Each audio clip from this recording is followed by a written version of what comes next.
Amén. ¿A cuándo le gustan los viernes de enseñanza? Sobre todo este viernes de enseñanza. Si usted lo cree, dale un fuerte aplauso al Rey. Aleluya. Gloria al Señor. Somos el Centro Cristiano Embajadores de Cristo. Ese es el viernes de enseñanza, culto en honor a ese gran acontecimiento que cambió la historia de la humanidad, la entrega de su vida de Jesucristo por cada uno de nosotros. Mi hermano, la Semana Santa, como se le denomina, para muchos de santo no tiene nada. Para muchos es un tiempo de relajación, descanso, pero de santo no tiene mucho, para muchos. En donde, en vez de ser un tiempo de agradecimiento a Jesús por lo que hizo, se transforma en un fin de semana en donde la gente compra el licor los jueves o los miércoles porque sabe que el viernes no va a poder. Es un tiempo en donde la gente va a playas, en donde la gente hace muchas cosas menos valorar lo que Jesús hizo por nosotros.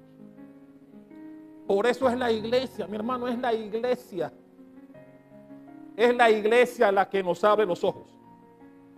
Es la iglesia la que nos enseña el verdadero significado y valor que tiene lo que Jesús hizo por nosotros. Y por eso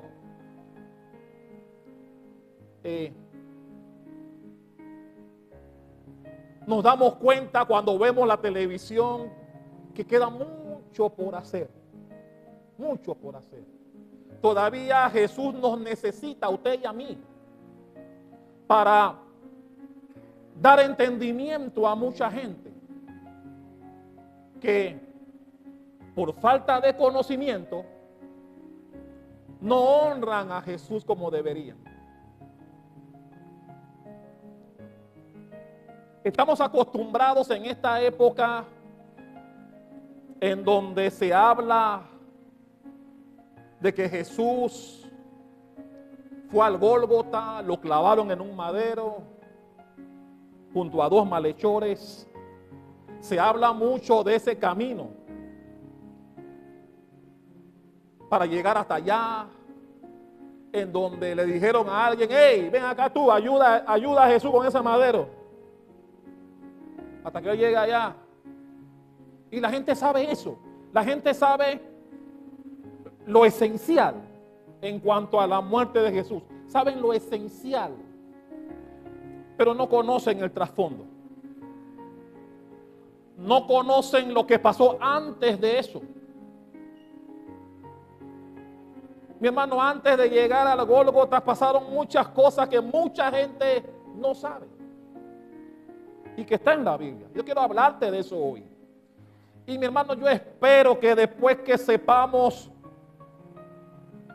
lo que pasó, valoremos más a Jesús. Valoremos más lo que hizo.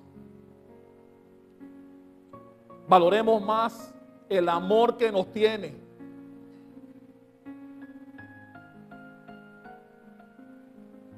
Hemos hablado de tantas cosas los Viernes Santos que yo decía, Padre, pero repetirle lo mismo a la gente de nuevo. Pero no, siempre hay algo nuevo que enseñar. Siempre. Por eso hoy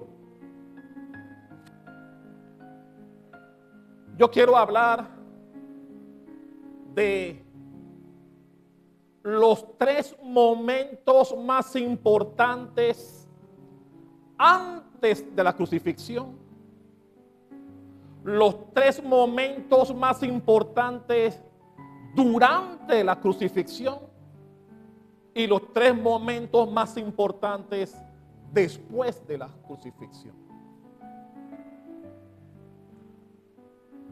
Porque la crucifixión ya todo el mundo la sabe, la ha visto en películas, lo ha visto por televisión, pero no conoce aspectos importantes que ocurrieron, pero que están en la Biblia, porque si tú has leído Biblia, tú sabes de lo que voy a hablar hoy, porque has leído Biblia. Pero mi hermano, todavía hay gente que lee la Biblia y cuando el pastor habla de estos temas dicen, sí, eso está ahí, sí, eso está ahí. Sí está en la Biblia. No fue fácil sacar los 3 momentos más importantes. Yo considero que estos que voy a mencionar, estos 9 puntos, 3 antes, 3 durante y 3 después de la crucifixión, la resurrección, hablamos el domingo. Así que empecemos, entremos en materia. Vamos a hablar de los 3 momentos importantes, tal vez no muy conocidos, que pasó con Jesús antes de la crucifixión. Y es importante, mi hermano, porque todo el mundo ve la crucifixión, lo que pasó, pero no saben que ocurrieron cosas antes. Y mi hermano, cosas importantes ocurrieron antes, que conocemos, pero que tal vez no lo hemos valorado. Número 1.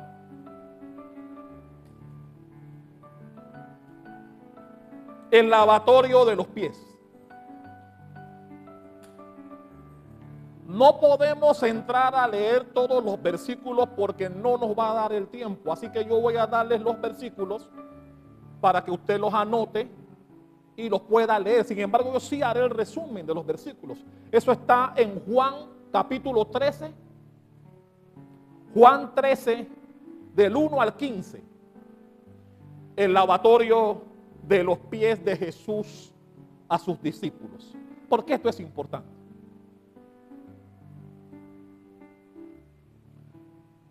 La Biblia dice en esos versículos que Jesús ya sabía que su tiempo se estaba cortando, que pronto lo iban a prender para posteriormente clavarlo en el madero. Ya él lo sabía. En esos versículos también se dice que ya Jesús sabía que el diablo había entrado en Judas para traicionarlo. Si usted lee esos versículos, usted se va a dar cuenta que Jesús, antes de lavar los pies de sus discípulos, ya él sabía lo que venía. Y la Biblia dice que eso ocurrió luego de la cena. Él interrumpió la cena, esa última cena que tuvo con sus discípulos. Él la interrumpe después de la cena. La Biblia dice que buscó una toalla, un baldecito, agua, y comenzó a lavar los pies de sus 12 discípulos.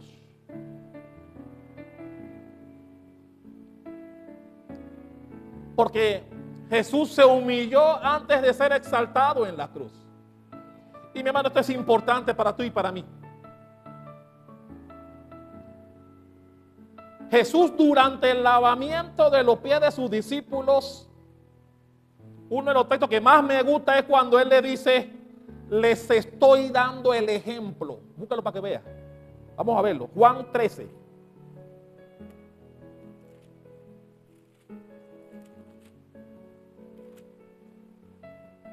Ese versículo es el que me encanta de ahí.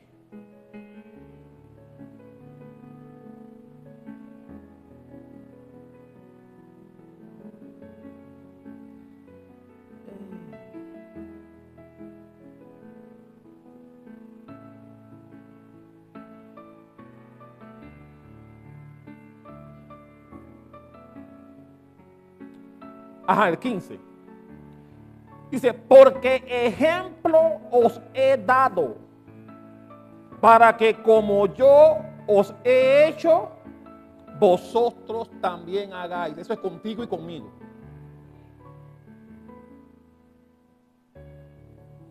Jesús les estaba diciendo, porque ellos siempre tenían la disputa entre ellos, los discípulos, que quién sería el mayor, que quién sería el más grande de ellos.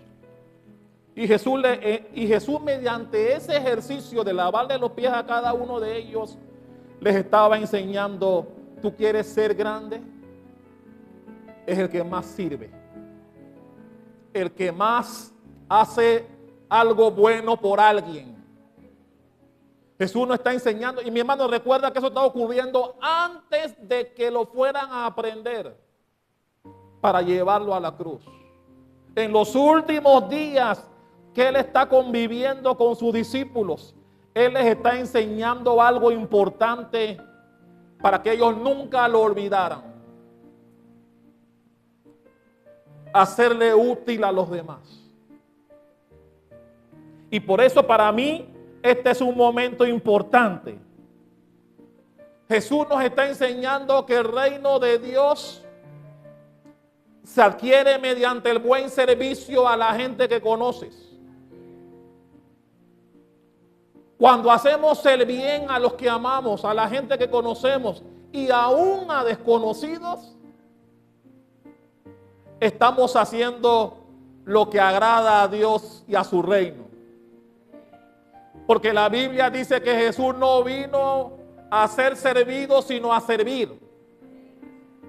Recuerden que cuando llegó donde Pedro me decía, tú no me vas a lavar los pies a mí. Y Jesús tuvo que decirle, si no lo hago, no tendrás parte conmigo. Por eso, mi hermano, que quieres tener parte con Cristo, sé útil a los demás. Hazle bien a los demás. Hay un dicho mundano que dice, haz el bien y no mires a quién. Eso vale. No se vale solamente hacerle el bien a los que conoces. Jesús también lo dijo. ¿Qué beneficio hay si tú bendices al que te bendice? Ahí no hay beneficio. Bendice a tus enemigos. Bendice al que no conoces. Eso hará que ganes terreno en el reino de Dios. Aleluya. Dale un aplauso a eso. Gloria al Señor. Para ser discípulo de Jesús, Él nos enseñó mediante el lavamiento de los pies que para ser un verdadero discípulo de Él, tú tienes que bajarte al nivel de la gente. ¿Ve que no hay muchos amines ahí? Estamos acostumbrados a que la gente nos dé aplausos y palmaditas en la espalda. Queremos todo, queremos toda la honra en público. Siempre digo eso. A la gente le gusta que tú le hables bien en público.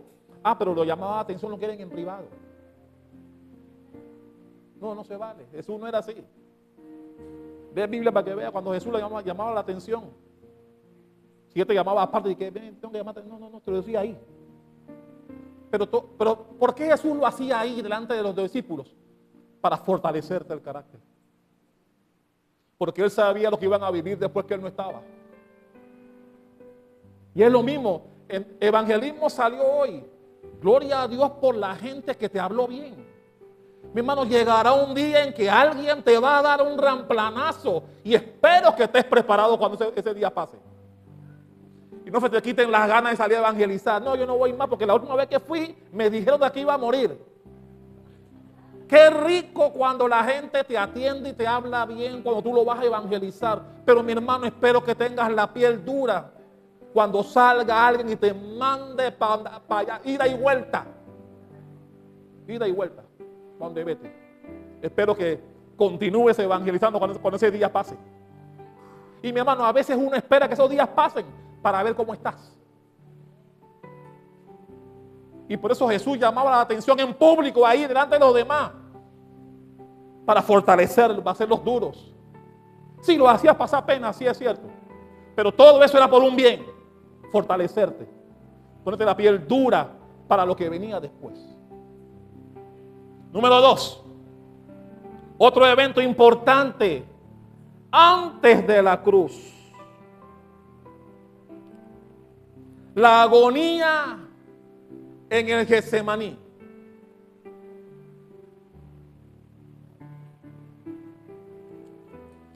Nuevamente voy a dar los textos. Mateo 26, del 36 al 46. Voy a repetirlos para los que anotan. Mateo 26, del 36 al 46.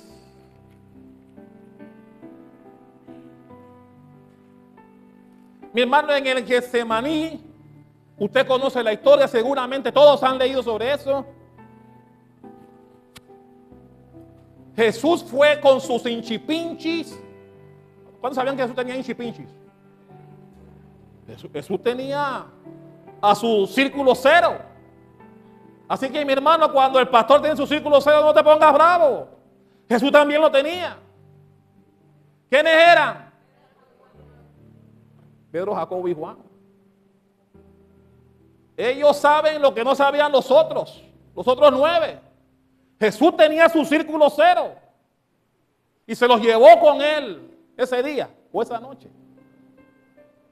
Los dejó orando y se confesó a ellos. Les dijo: estoy angustiado hasta la muerte. Los otros 9 no oyeron eso.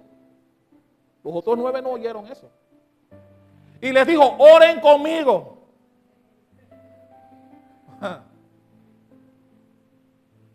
Oren conmigo, le dijo el jefe. Yo voy a orar acá aparte.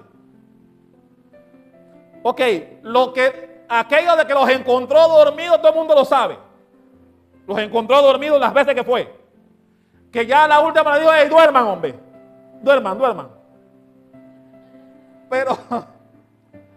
Pero mi hermano, aquí lo que yo quiero sacar a relucir aquí, en esa visita a Getsemaní, fueron también las 3 veces que Jesús le dijo al Padre: si es posible, pasa de mí esto. Padre, si es posible, evítame lo que viene. Pero también dijo que no sea mi voluntad sino la tuya. Y ojalá nosotros también copiáramos eso. Porque a veces, cuando tenemos problemas, cuando la cosa se pone dura, cuando las dificultades llegan a ti o a tu familia, queremos pedirle a Jesús: resuélveme. Muy poca gente dice que sea tu voluntad. No, la gente no dice eso. El cristiano no dice eso. Quiere que Jesús resuelva cuando le pedimos. Si Jesús le pidió al Padre: si es posible, líbrame de lo que viene. Pero, y ese pero nosotros no entramos ahí, porque mucha gente no quiere que la voluntad de Dios se cumpla en ciertos momentos. Pero él le dijo al Padre: si es que se haga tu voluntad y no la mía. Y mi hermano, déjame decirte algo: a veces es bueno que te pasen cosas. ¿Ven? Hay poquitos amenes ahí. Mi hermano, a veces es bueno que te pasen cosas.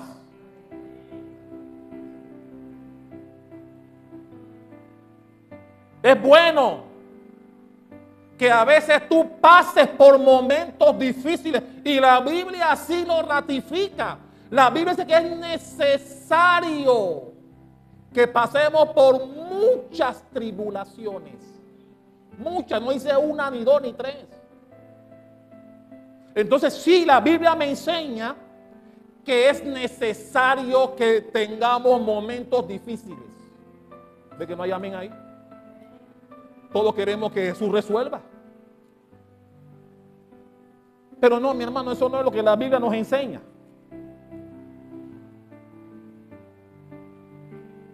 Así que ese pasaje, ese momento en Getsemaní, que fue maravilloso. Después llegó Elías con Moisés. Pero ese no es el tema aquí. El tema aquí es que Jesús fue a someterse, afligido como estaba hasta la muerte, como le digo a sus discípulos. Él fue a someter su voluntad a la del Padre. ¿Lo haces tú también? ¿Sometes tú cuando las cosas no van bien? Le dices al Padre: Padre, me estoy comiendo un cable. La cosa está dura, pero que se haga tu voluntad, no la mía. ¿Lo haces?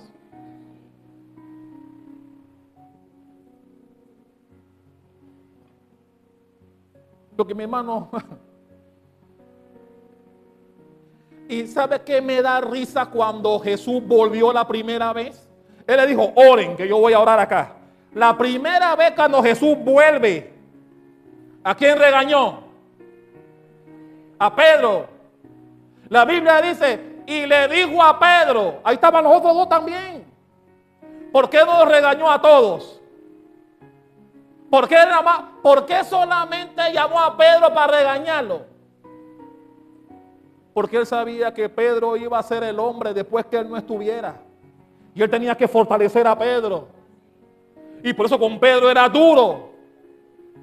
A ningún otro Jesús le dijo, Satanás, apártate de mí. Sino a Pedro. ¿Por qué? Porque Pedro era el hombre que después que él no estuviera, tenía que ser el ejemplo de los demás. Y mi hermano, el ejemplo no es con palmaditas y qué bien lo hace. El fortalecimiento cristiano es en el momento duro. Pregúntale a Bermúdez.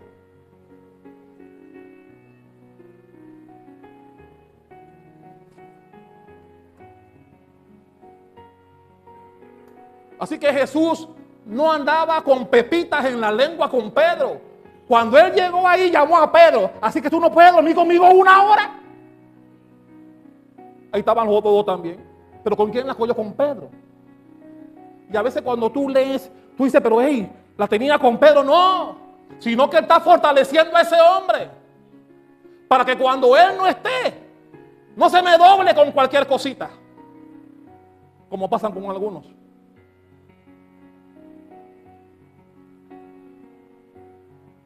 Número 3. Ya me están mirando mal. Número 3. Y mi hermano, esta mucha gente no la sabe. La saben muchos de la iglesia porque yo prediqué de eso hace unos años.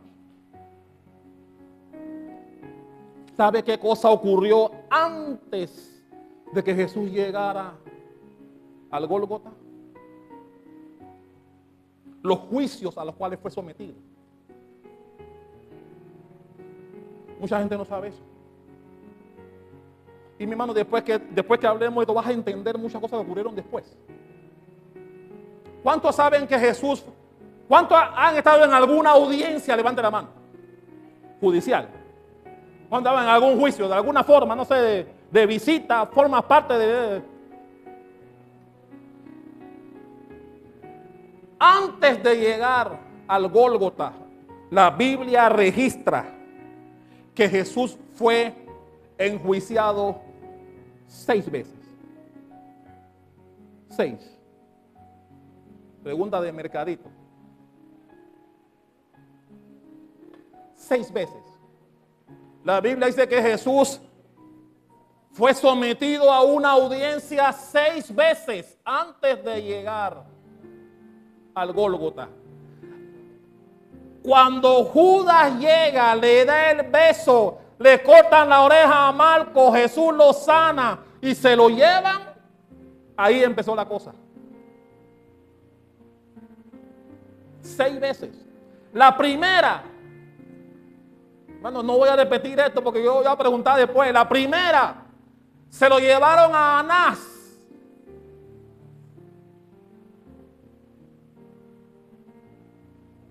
Juan 18:13. Se lo llevaron a Anás.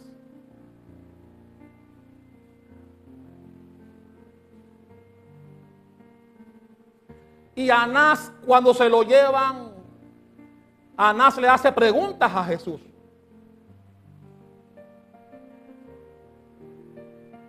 Pero la Biblia dice que después de ahí, después que Anás lo interrogan, se lo llevaron a Caifás, el sumo sacerdote. Mi hermano, recuerda que todo esto ocurre en la madrugada. Jesús no durmió.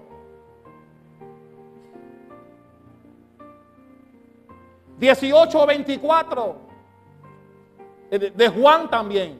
Juan 18:24. Se lo llevan después a Caifás, el sumo sacerdote.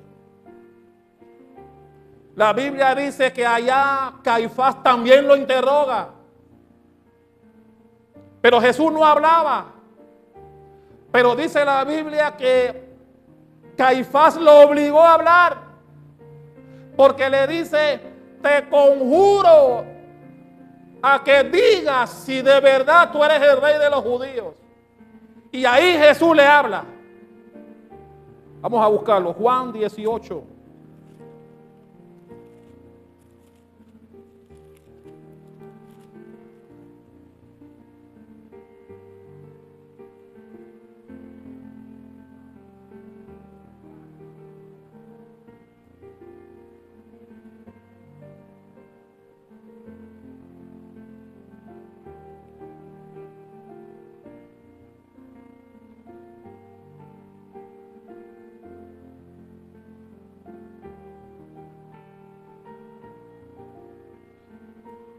Ya llegó allí, lo habló. Ya llegó allí. En donde primero Anás lo interroga, posteriormente se lo llevan a Caifás. Y cuando Jesús le dice, tú eres el que lo dice, yo he venido aquí. Y le da una profecía de que ustedes verán al Hijo del Hombre sentado a la derecha del Padre, no sé qué, y le dijo un poco de cosas a Jesús. Y ya cuando Jesús hace esta declaración, lo llevan entonces al tercer grupo, a la tercera audiencia, al Sanedrín, en donde ya ahí sí está la plana mayor.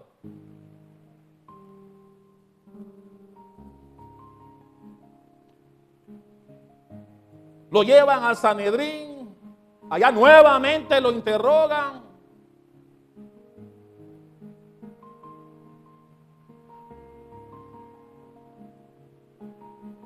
Y hay cosas que la gente no sabe. ¿Por qué el apuro de los sacerdotes en juzgarlo y condenarlo a muerte? Porque venía la fiesta de la Pascua. Venía la fiesta de la Pascua y no querían que el pueblo se diera cuenta, se alborotaba el pueblo, porque el pueblo amaba a Jesús.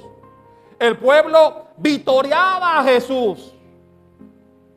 Y los sacerdotes no querían pasar por eso. Así que todo eso ocurre en la madrugada, mientras todo el mundo dormía. Y la Biblia dice que muy temprano en la mañana, estas tres primeras audiencias fueron las audiencias religiosas, con Anás, con Caifás y con el Sanedrín. Ahora vienen las tres civiles. Hubo tres civiles. Se lo llevaron a Pilato. Recuerden que Pilato era el gobernador de Judea. Antes de llevárselo a Pilato, ya el Sanedrín lo había sentenciado a muerte. ¿Por qué cargo? Por blasfemia. Porque como Jesús les había asegurado que él era el rey de los judíos, ellos dijeron blasfemia. Pero cuando van con él donde Pilato, ellos sabían que no podían llegar allá donde Pilato diciendo que la acusación era por blasfemia, porque a Roma no le interesaban los problemas internos de Israel. Así que ese cargo no afectaba a Roma y ellos lo sabían. Así que cuando llegan donde Pilato, cambian la acusación, porque ellos sabían lo que estaban haciendo. Y se lo llevan a Pilato acusándolo de sedición. Se lo llevan a Pilato diciendo que él dice que él es el rey, que él tiraba abajo la iglesia y en 3 días la levantaba. Pero el cargo principal era de sedición, y esa sí afectaba a Roma, porque el César era el rey. Así que César escuchara que hay otro rey, eso no le iba a gustar. Y Pilato sabía que si él no hacía nada y eso llegaba a oído del César, la cabeza de él estaba en problemas. Así que cuando se lo llevan a Pilato, lo acusan de sedición. 3 veces en la Biblia, no voy a mencionarlo ahora porque no es el tema, pero en 3 ocasiones Pilato le dijo a la gente: yo no encuentro nada malo en este hombre. Yo no encuentro motivos para que lo maten a este hombre, dijo Pilato. Pero en una de la conversación alguien mencionó que era Galileo. Y Pilato dijo: ¿cómo? ¿Cómo fue que dijiste Galileo? Lo mandaron para donde Herodes, la segunda audiencia civil. Y usted sabe que cuando Jesús llega a donde Herodes, Herodes le pidió milagros, se burló de Jesús allá. Pero la Biblia dice que Jesús no hablaba. Como dice en Isaías, guardó silencio, no abrió su boca. Fue como oveja llevada al trasquiladero. Y cuando Herodes vio que no pudo sacarle nada y que Jesús no hablaba, lo devolvió donde Pilato. La tercera audiencia civil. Cuando Herodes lo devuelve a Pilato, es ahí donde ocurre aquello. En donde Pilato le dice a la gente: bueno, siempre para esta época tenemos por costumbre liberar a un preso. Manda a azotar a Jesús y después de azotado lo traen, pensando Pilato que luego del azote que le dieron a Jesús, la gente le iba a tener lástima cuando lo veían todo ensangrentado y demás. Y cuando le traen a Jesús todo ensangrentado, traen a Barrabás. Decidan ustedes a quién libero. Y ya usted conoce la historia. Eso fue la tercera audiencia. 6 audiencias. ¿Qué es importante que entendamos aquí? Desde que Jesús fue aprehendido, no durmió. Jesús no durmió. Y mi hermano, después que sueltan a Barrabás y que Pilato dice: bueno, crucifiquen, hagan con ustedes lo que ustedes quieran con ese hombre. Yo me lavo las manos, muy conocido por todos. Y entonces podemos entender ahora que cuando Jesús va al Gólgota caminando con la cruz, el hombre está cansado. No podía con el madero, no había dormido. Solo Dios sabe cuándo fue la última vez que Jesús durmió antes de ese evento. Así que llega el momento en que Jesús, cuando va con el madero en la Vía Crucis, se cansa, no puede, está cansado, no ha dormido. La gente no sabe eso. Y ahí fue donde llamaron a Simón de Cirene: tú ven acá, lleva tú el madero. La gente no sabe eso.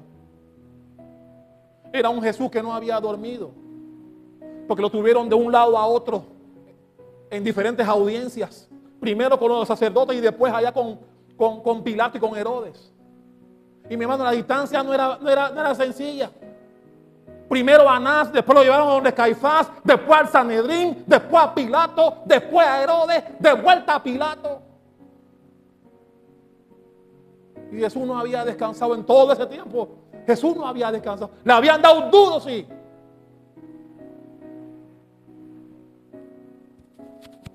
Y es por eso que cuando Jesús llega ya finalmente al Gólgota, ya usted sabe lo que pasó. Pero mi hermano, poca gente sabe por lo que Jesús pasó esa madrugada. Todas las veces que lo enjuiciaron,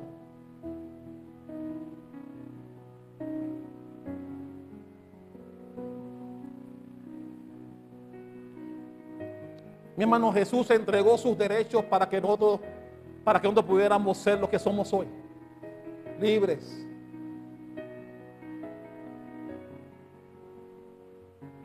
No abrió su boca porque Él sabía la misión que tenía para salvarnos a usted y a mí y a las generaciones futuras. Todo eso ocurrió antes de la crucifixión. Antes de que en el camino, cuando Jesús iba allá caminando con el madero, que las mujeres comenzaron a llorar, que Jesús tuvo que volverse y dice: no lloren por mí, mujeres israelitas, no lloren por mí, lloren por sus hijos. Porque si al árbol verde le hacen esto, ¿qué no harán con el árbol hueco?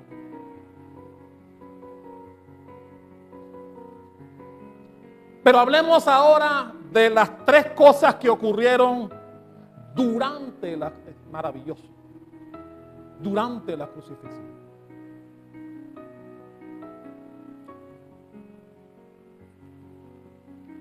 Número 1, el perdón del malhechor. Maravilloso ese acto, pero que nos enseña muchas cosas también. Recuerden, amados, que habían dos hombres, uno a su izquierda, otro a la derecha, con Jesús, ese mismo día en el Gólgota. La Biblia dice que uno de ellos, que desde el principio blasfemaba contra Jesús, hablaba mal, los dos hablaban mal contra Jesús, pero en el camino algo pasó. En el camino uno de ellos recibió la revelación de que el que estaba al lado suyo era lo que decía ser el Hijo de Dios. Pero lo que me encanta de ese pasaje es que Jesús, aún en la agonía de la muerte, no dejó de salvar almas. Aún en la agonía, aún en los tiempos difíciles que estaba viviendo en ese momento, Jesús no desaprovechó la oportunidad para rescatar a alguien que se arrepintió oportunamente. Mi hermano, esos dos malhechores estaban en la misma puerta del infierno, los dos.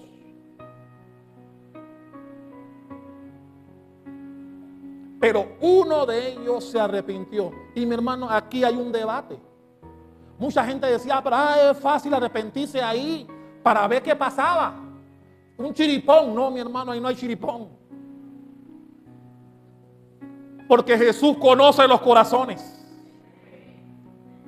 Jesús podía saber si ese arrepentimiento de aquel que le dijo: acuérdate de mí cuando vengas en tu reino. Solo Jesús sabía si ese arrepentimiento era genuino o no. Solo Jesús lo sabía.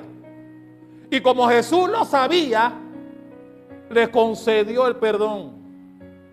Y le dijo: hoy, esa parte me encanta, hoy estarás conmigo en el paraíso. Mi hermano, un hombre que estaba a un paso del infierno. Eso me enseña, o nos enseña a nosotros, a ti y a mí, que la salvación no es por obras. Mi hermano, cualquiera puede decir: pero ¿cómo ese hombre Dios lo salvó? Un asesino, un hombre que sí había hecho mal en su vida. ¿Cómo así que él va a estar en el paraíso con Jesús?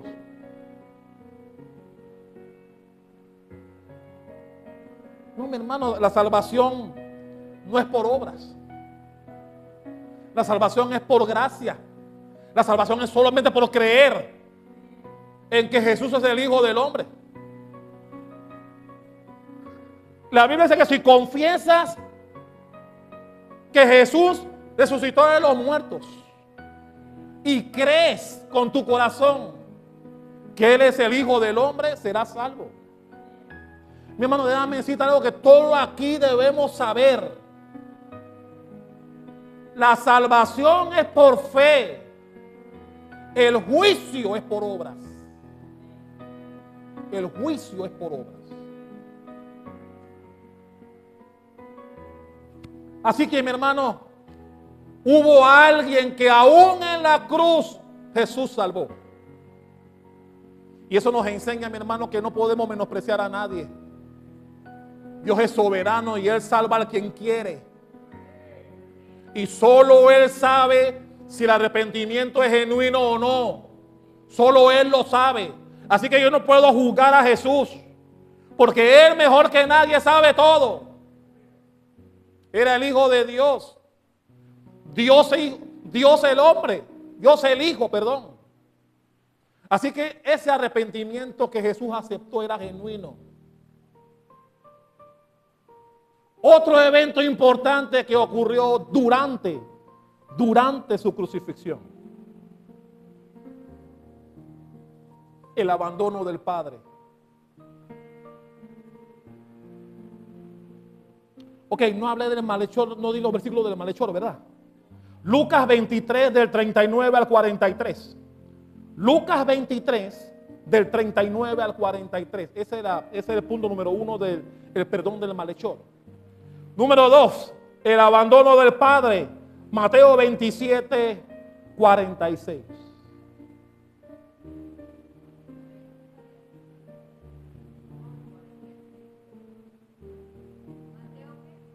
$27.46. Sí.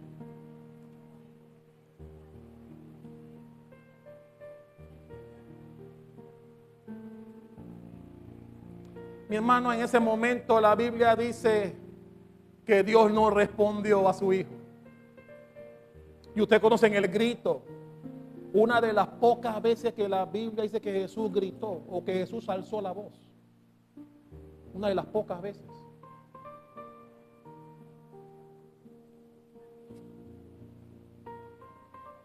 Leí lama sabactani. Padre mío, ¿por qué me has abandonado?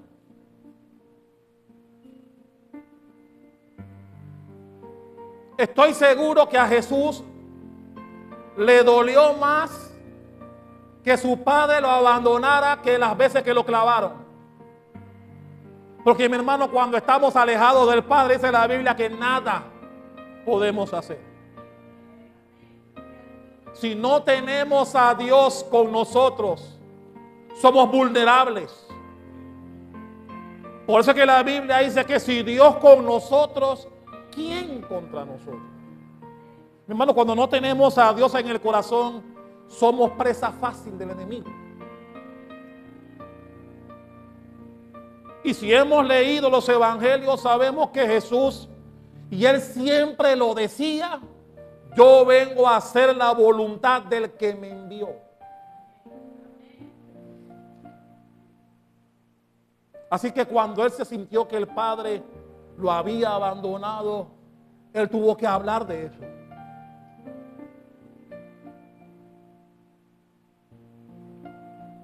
Él nos desamparó, o el Padre lo desamparó para que nosotros no fuésemos desamparados hoy día.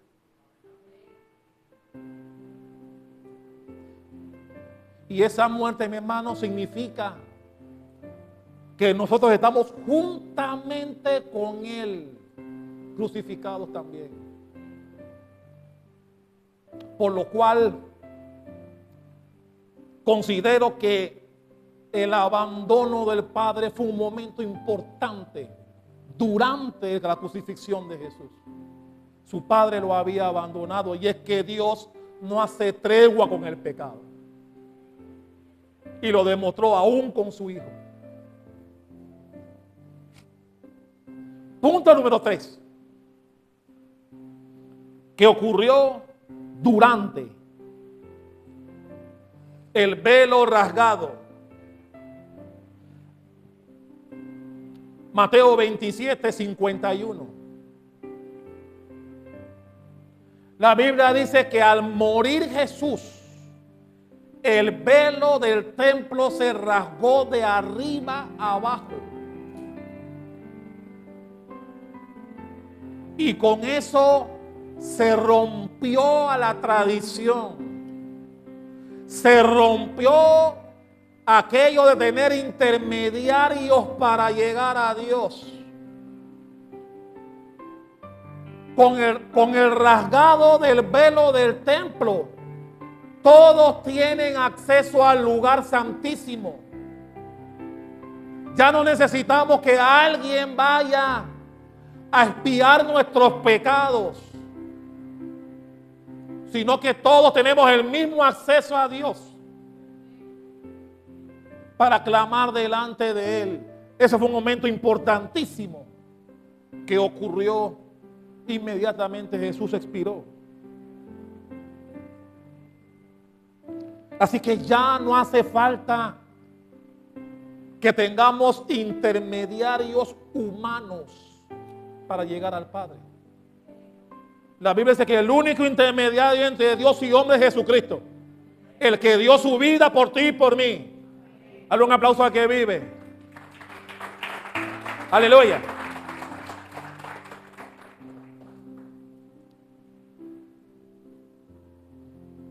Por eso, mi hermano, eso es bueno, pero puede ser malo.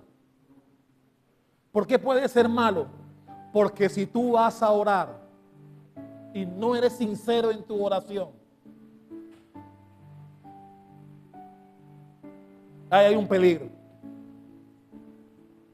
Antes, cuando iba el sacerdote, uno dice, bueno, el plato roto lo paga él. Cualquier cosa, él es el que paga el plato roto. Pero hoy, ahora que el velo se rasgó y que tenemos el acceso directo al lugar santísimo, a clamar a Dios de manera directa, ahí hay un peligro también para el ser humano. Porque si tú vienes a Dios, si tú le mientes a Dios en tu oración, y mi hermano, tal vez la gente no cree las veces que eso pasa. Porque hay gente que cree que Dios no conoce o que Dios no sabe todo. Y cuando oran, omiten algunas cosas, creyendo que si no las dicen, Dios tampoco las va a saber. Y cuando eso pasa también es desconocimiento. Porque la Biblia dice que Dios conoce aún nuestros pensamientos. Y mi hermano, debemos tener cuidado con eso. Dios espera que cuando tú vengas a Él, tú vengas abierto y diciéndole lo bueno, lo malo y lo feo. Porque Él lo sabe. Y omitirlo exhibes ignorancia. Y tu oración por lo que pides no va a cumplir el cometido. ¿Ustedes me están entendiendo ahí? Así que las cosas malas, mi hermano, empieza por las malas. Empieza por las malas.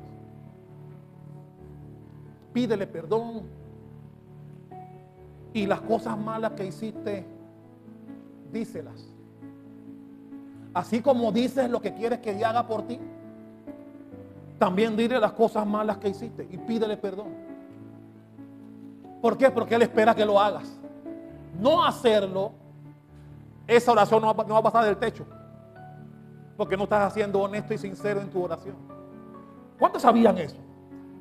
Mi hermano, si tú omites, si tú no dices lo que ya Dios sabe, ¿tú crees que Dios va a oír esa oración? Una oración que no es sincera. Porque no estás diciendo las cosas que tú sabes que hiciste y no las estás presentando delante de Él. Así que, mi hermano, cuando el velo se rasgó, nos crea una responsabilidad que antes tenía el sacerdote. Él salía una vez al año a limpiar el pecado de todo un pueblo. Era sabroso así. Cualquier cosa Él paga el plato roto. Hoy no. Hoy el plato roto lo pagamos nosotros. Así que ten cuidado cuando vayas a orar y te guardes cosas creyendo que Dios no las sabe. Mi hermano, Dios lo sabe todo. Dios lo sabe todo. La Biblia dice que cuando Aarón y su hermana murmuraron contra Moisés, dice que murmuraron. Nadie lo oyó, pero hay alguien que lo oye todo. A ellos se les olvidó eso. Y mi hermano, eso también aplica para ti. Así que ten cuidado. Ten cuidado cuando vienes delante de Dios. No le voy a decir esto a Dios para que no se entere. Mi hermano, estás exhibiendo ignorancia. Dios lo sabe todo. No hay nada que Dios no sepa. Y qué bueno es que tú seas honesto delante de Él y le digas: Padre, hice esto, hice aquello, hice esto. Suéltalo. Suéltalo. ¿Alguien que diga amén? Ahora vamos con lo que ocurrió después de la crucifixión. También hay 3 cosas que yo considero importantes ahí. ¿Cuántos quieren saberlas? Número 1. La confesión del centurión romano.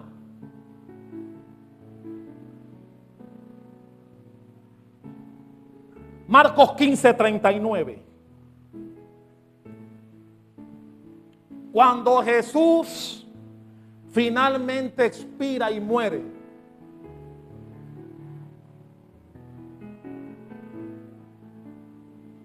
la Biblia dice que el centurión que estaba ahí delante de Jesús, mi hermano, recuerden que ese centurión estaba acostumbrado a ver gente morir en la cruz. El que estaba ahí no era ningún principiante. Estaba acostumbrado a ver gente morir. Pero cuando él vio a Jesús y vio todo el entorno y todo lo que pasó en ese momento, al final él dijo, como dice el versículo: verdaderamente este era hijo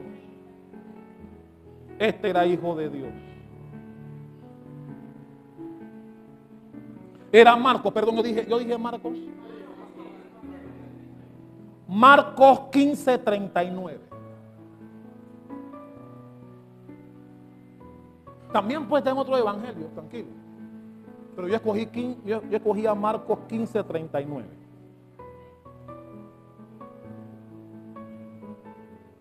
¿Qué me enseña eso? Que, mi hermano, que la cruz puede convencer a cualquiera. Mi hermano, la cruz puede hacer que cualquier inconverso crea en Jesús, como creyó este centurión. Mi hermano, recuerden que era un hombre que tenía por costumbre ver a la gente morir en la cruz. Pero la muerte de Jesús no fue cualquier muerte delante de él. Y por eso él lanza esa frase, por todo lo que él vio y oyó. Lo que nos enseña, amados, que la cruz tiene poder para cambiar a la gente. Dios puede cambiar a cualquiera, mi hermano. No hay corazón tan duro que Dios no pueda quebrar.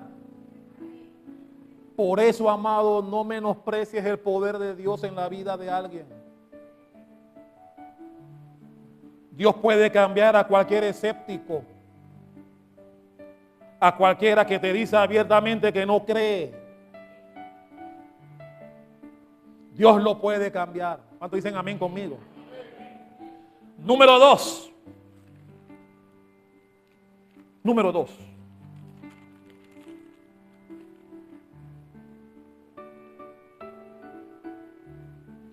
La valentía de José de Arimatea. Esto es importante, mi hermano. Esto ocurrió después de. José de Arimatea era uno de los discípulos ocultos que tenía Jesús. Creía en Jesús, pero por su posición en el Sanedrín, él no podía hacer público su inclinación hacia Jesucristo. Pero era un seguidor de Jesús. Pero me encanta que después que Jesús muere, él valientemente va donde Pilato a pedir el cuerpo de Jesucristo. Que Pilato, cuando lo ve llegar pidiéndole el cuerpo de Jesús, se sorprendió. Él no creyó que Jesús había muerto tan rápido. y tuvo que llamar a este centurión del que hablamos hace un rato para que el centurión le confirmara que en efecto Jesús había muerto. Y cuando él recibe la confirmación del centurión, le dice a José de Arimatea: llévate el cuerpo. Y es lo que es uno de los reproches que le tengo a los discípulos cuando lleguemos al cielo. Yo siempre digo, cuando lleguemos al cielo, yo quiero hablar con Eva. Tráiganme a Eva, esa yo conocí a ella. Pero también los discípulos aquí, mi hermano, los discípulos aquí les fallaron. No solamente no estuvieron presentes, salvo Juan, cuando el maestro estaba en la cruz, sino que aquí también fallaron los discípulos. Yo les reprocho a los discípulos que fallaron aquí. Eran ellos los que debieron pedir el cuerpo, pero estaban escondidos, estaban asustados. Y tuvo que ser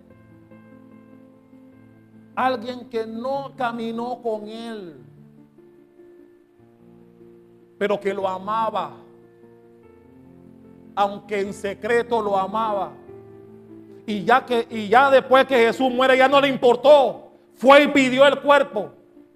Se lo concedieron, dice la Biblia, que lo envolvió en un manto y lo llevó a un sepulcro que era de él, que nadie había usado.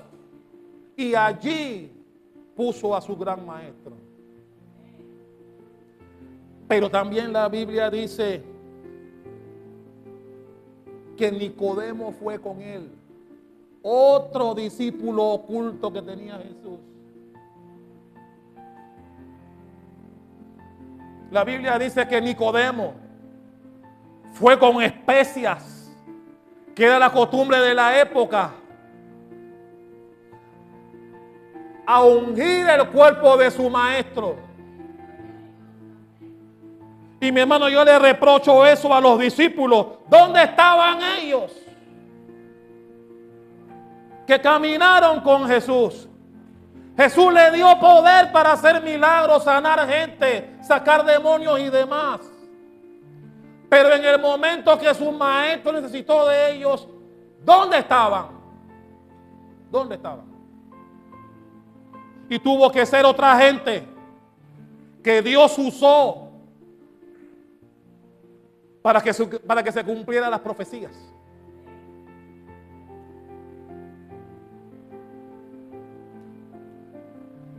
Y la Biblia dice que estos dos varones, ambos del Sanedrín, y te voy a dar otro dato.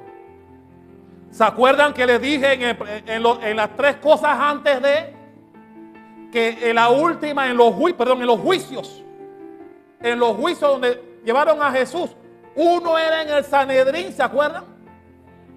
Cuando hicieron esa reunión en el Sanedrín, no invitaron a Nicodemo y tampoco invitaron a José de Arimatea a esa reunión donde condenaron a Cristo. ¿Por qué?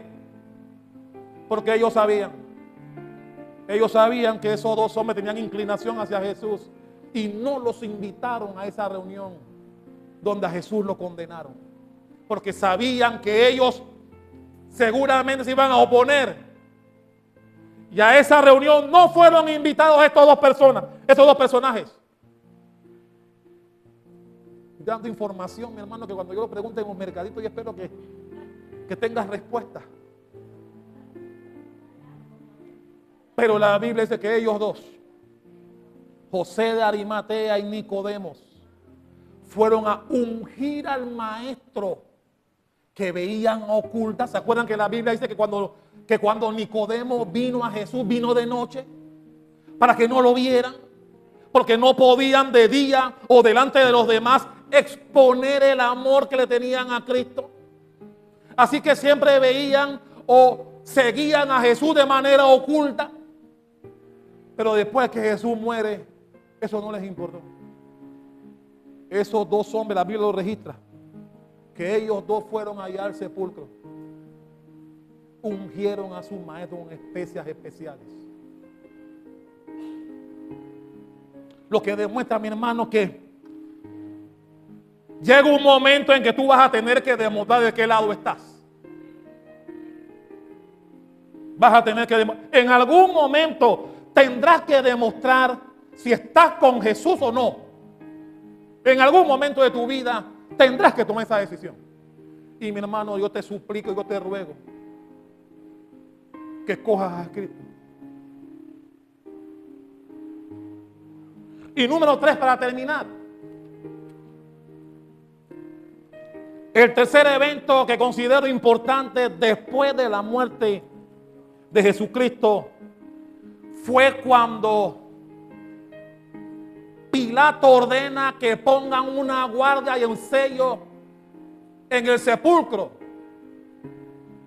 Porque la Biblia dice que después que muere Jesús y lo llevan al sepulcro de José de Arimatea, los sacerdotes llegaron donde Pilato y le dijeron: tenemos miedo de que el engañador, así le llamaban a Jesús, de que el engañador cumpla lo que dijo, porque él mencionó dentro de las tantas cosas que dijo que él después de muerto se iba a levantar al tercer día. Y ellos le advierten eso a Pilato y le piden que por favor ponga unos guardias allá en el sepulcro para que eso no ocurra. No vaya a ser que los discípulos que estaban escondidos vayan y roben el cuerpo y entonces pregonen que Jesús resucitó, cuando eso no sea cierto. Así que le suplicaron a Pilato: ponga unos policías allá, que un policía, a unos guardias, ponga unos soldados allá. Y la Biblia dice que en efecto Pilato les concede eso. Y ponen una guardia. El sello real de Roma. Ese sello significa: cualquiera que llegue a perturbar ese sepulcro, mátenlo. Y ya usted sabe lo que pasó. Jesús resucitó, la piedra se movió, los guardias no estaban ahí. Pero ¿sabe qué dice la Biblia? La Biblia dice que los que estaban haciendo la guardia, después que Jesús sale, no pudieron impedirlo. Ellos no saben lo que pasó. Fueron donde los sacerdotes y le contaron a Caifás y a Anás y a otros sacerdotes importantes de la época lo que había pasado. Y como no podían dar explicación del cuerpo de Jesús, la Biblia dice que le dieron mucho dinero a los guardias. La Biblia hace énfasis en que los sacerdotes le dieron mucho dinero. No le dieron no le dieron 30 pesetas de plata, como le dieron a Judas, no. Dice que le dieron mucho dinero a los guardias para que ellos dijeran que los discípulos habían llevado el cuerpo. Y que no tuvieran temor, porque si el gobernador los quería matar, ellos iban a interceder por ellos, que no tuvieran temor de eso. Porque ustedes saben ya que cuando un guardia dejaba escapar a un preso, era una cabeza menos en el cuello de alguien. ¿Por qué usted cree que cuando salió Pablo y Silas, ¿te acuerdan Pablo y Silas? Que cuando el carcelero vio que se abrieron todas las puertas, se iba a matar, porque él sabe la consecuencia de dejar que alguien escape de la cárcel. Mataban al carcelero, le arrancaban la cabeza al carcelero. Le arrancaban la cabeza. Por eso los guardias estaban asustados cuando no pudieron conservar a Jesús en el sepulcro y le fueron a contar a los sacerdotes. Y los sobornaron, le dieron un billete, ¿no? La Biblia no dice cuánto le dieron, pero dice que le dieron mucho dinero a lo que estaban haciendo la guardia esa, para que dijeran que fueron los discípulos. Pero nunca lo pudieron probar porque Jesús vive. Mi hermano, porque Jesús vive. Porque nada pudo impedir lo que ya había sido profetizado muchos años antes. Así que el tercer evento importante era este, que pasó después de. Así que Concluyo. 9 eventos, un solo propósito. El amor que Dios sentía por nosotros.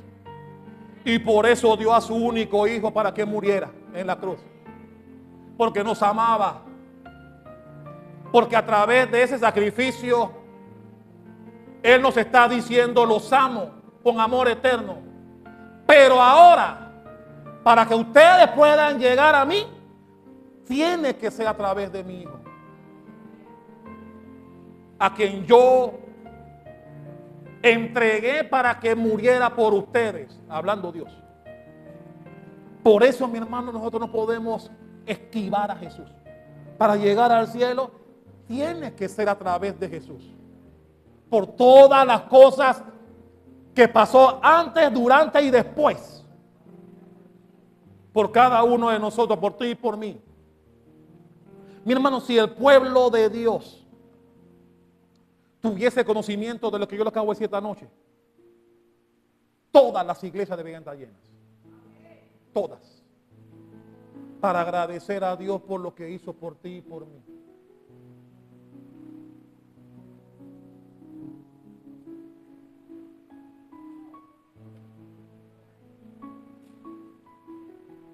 Todos esos latigazos. Y mi hermano, no eran latigazos sencillos. El verdugo que le daba de latigazos a Jesús, el látigo tenía pedazos de huesos al final, pedacitos de hierro, de metal. Así que después que ellos daban el latigazo, cuando ellos jalaban ese látigo, mi hermano, es fácil leerlo. Es fácil leerlo. ¿Cómo quedó Jesús cuando terminaron con él? Todo eso por amor a nosotros. Por eso somos malagradecidos. Somos malagradecidos. Nosotros deberíamos estar aquí con una iglesia con gente de pie para agradecer a Dios por lo que hizo. Para darle gracias a Dios por haber mandado a su hijo, su único hijo. Así que yo te pregunto, nosotros necesitamos la humildad para lavar los pies de la gente, para hacerle bien a la gente. Nosotros necesitamos también que Dios tenga misericordia de nosotros, como la tuvo con aquel malhechor que estaba al lado de él. El malhechor bueno, como le llaman algunos. Y finalmente, tener la valentía que tuvo José de Arimatea.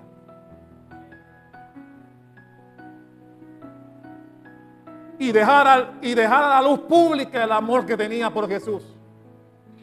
Ya José no se escondió. Ya no le importó si lo botaban del Sanedrín o no. ¿Tú crees que no se enteraron que él fue allá a ungir al maestro? Junto con Nicodemo. Pero ya a él no le importó.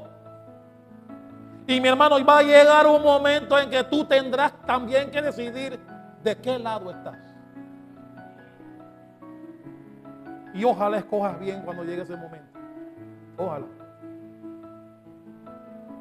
Porque Jesús dijo que el que no está conmigo, desparrama. Dale un fuerte aplauso al Rey de Reyes y ponte de pie.